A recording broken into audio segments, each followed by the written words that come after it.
Questa mattina l'incidente è avvenuto lì in fondo.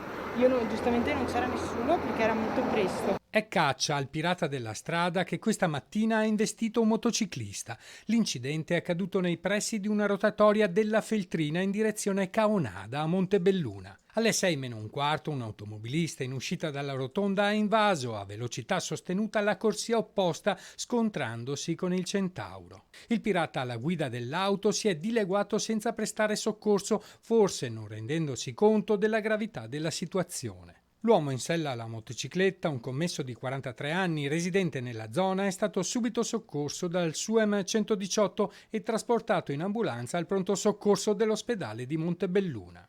Non è in pericolo di vita, ma ha riportato delle lesioni gravi per delle fratture multiple alle gambe. Nel luogo dell'incidente, oltre a dei pezzi della moto, sarebbero stati rinvenuti a terra dei detriti appartenenti al veicolo del fuggitivo.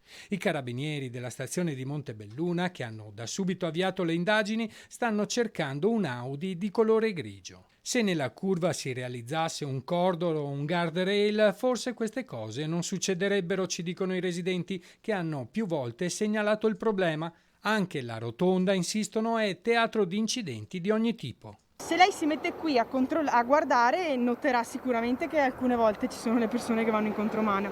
Non so se è l'anziano o cosa o la segnaletica, comunque sì, spesso le persone vanno contromano.